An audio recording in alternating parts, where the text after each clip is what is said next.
انسان کی زندگی میں جو چیزیں اسے بہت زیادہ نقصان دیتی ہیں اور بہت پیچھے چھوڑ دیتی ہیں، دنیاوی معاملات سے لے کر روحانی، اخلاقی، قلبی اور قرب الہی کے معاملات تک کو جو چیزیں نقصان پہنچاتی ہیں، ان میں ایک بڑی چیز غفلت ہے۔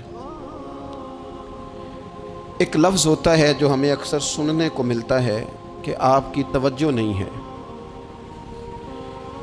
یہ ڈھیر سارے لوگوں کا مطالبہ ہوتا ہے، اہل خانہ بھی مطالبہ کرتے ہیں، کئی موقع پر والدین بھی مطالبہ کرتے ہیں، غرباء بھی مطالبہ کرتے ہیں کہ امیروں کی ہماری طرف توجہ نہیں ہے۔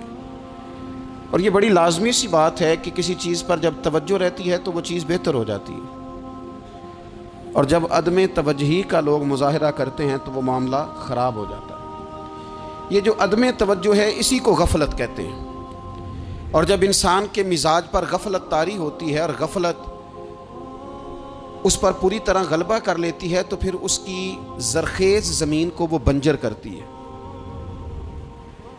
غفلت انسانی دل کے لیے بڑی نقصان دہ چیز ہے اور انتہائی تکلیف اور ضرر کا باعث ہے۔ دلوں پر جو قحط نازل ہوتا ہے، قحط، ویران ہو جاتے ہیں دل، اور جو دلوں پر خشکی نازل ہوتی ہے کہ طبیعتیں خشک ہو جاتی ہیں، یہ غفلت کی وجہ سے ہوتی ہے۔ جو لوگ غافل ہو جاتے ہیں نا، اپنے معاملات کا دھیان نہیں رکھتے، دیکھیں نا، آپ کو کھانا کھاتے بھی غافل نہیں ہونا چاہیے۔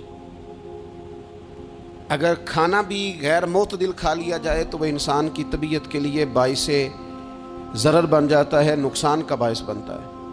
بات کرتے ہوئے بھی غافل نہیں ہونا چاہیے، کئی دفعہ جملے ایسے نکل جاتے ہیں جو انسان کے لیے پھر شرمندگی کا باعث بنتے ہیں۔ انسان کو غافل ہو کر کوئی کام نہیں کرنا چاہیے، غافل ہو کر، مدہوش اور بے ہوش ہو کر نہیں۔ غفلت دل کو ویران کرتی ہے، طبیعت میں خشکی لاتی ہے۔ غافل کبھی نہ بنے۔ قرآن مجید فرقان حمید نے ارشاد فرمایا کہ اقترب للناس حسابہم، فرمایا لوگوں کے حساب کا وقت قریب آ گیا۔ وَهُمْ فِي غَفْلَةٍ مُعْرِضُونَ، اور وہ ابھی بھی غفلت میں منہ پھیرے ہوئے ہیں۔ ٹائم آ گیا حساب دینے کا، لیکن وہ ابھی بھی غافل ہیں۔ ہمارے جو زیادہ تر نقصان زندگی میں ہوئے ہیں وہ صرف ہماری غفلت کی وجہ سے ہوئے ہیں۔ ہم نے چیزوں پر توجہ نہیں دی، چیزیں گڑبڑ ہو گئیں۔ جس آدمی نے پھول لگائے ہوں، پھل لگائے ہوں، کھیتی لگائی ہو، وہ دانہ ڈال کے پانی دے کے فارغ نہیں ہو سکتا، اسے توجہ کرنی پڑتی ہے۔